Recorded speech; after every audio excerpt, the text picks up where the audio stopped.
नमस्कार दोस्तों, उषा के आवाज़ चैनल में आप सभी का स्वागत है। हमारी आज की कहानी है समझदार पति।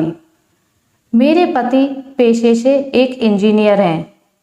मैं उनसे उनके शांत स्वभाव के लिए प्यार करती थी और जब मैं उनके चौड़े कंधों पर अपना सिर झुकाती थी तो अजीब सा सुकून का एहसास होता था। 3 साल प्रेमालाप और अब शादी के 2 साल बीतने के बाद मुझे यह स्वीकार करना होगा कि मैं इससे थक गई हूँ। मेरे पहले उसे प्यार करने के जो भी कारण थे, अब वही मेरी सारी बेचैनी के कारण बन गए हैं।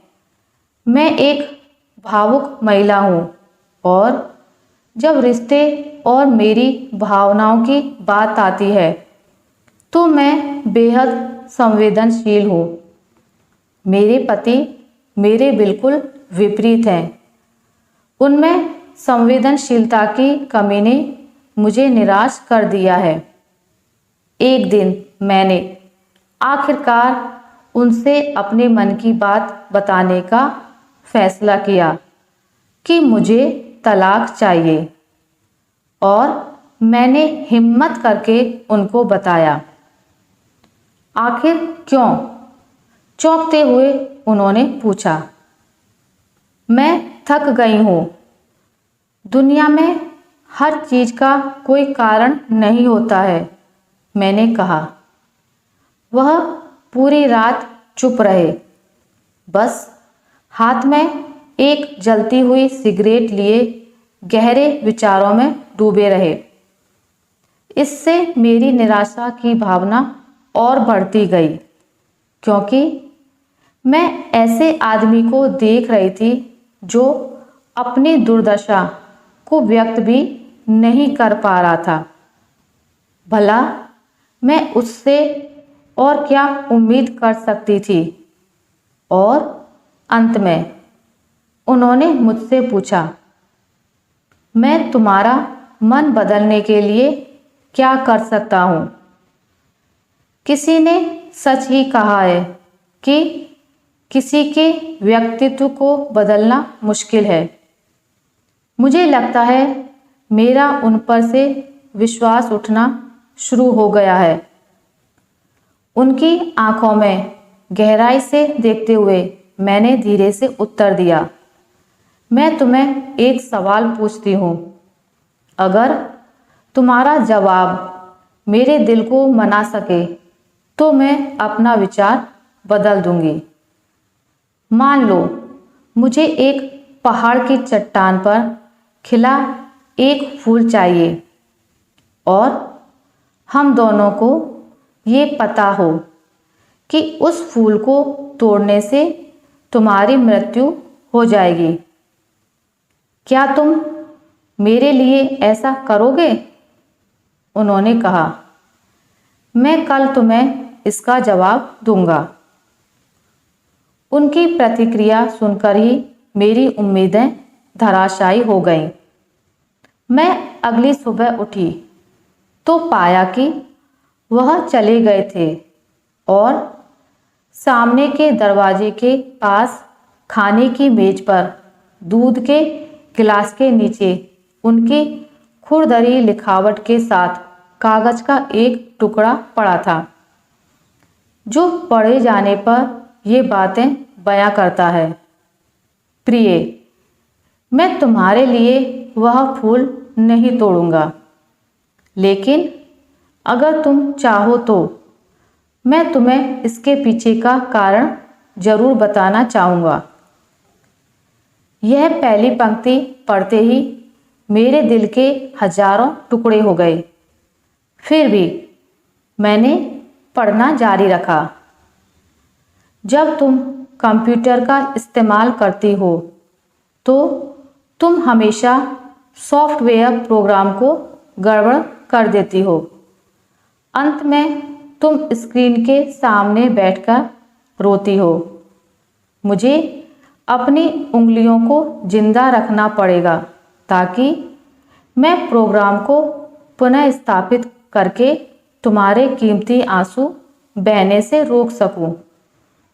तुम हमेशा घर की चाबियां गुमा देती हो, इसलिए मुझे दरवाज़ा खोलने के लिए अपने पैरों को जिंदा रखना पड़ेगा, ताकि दरवाज़ा तोड़कर तुम्हें घर के अंदर ले जा सकूं।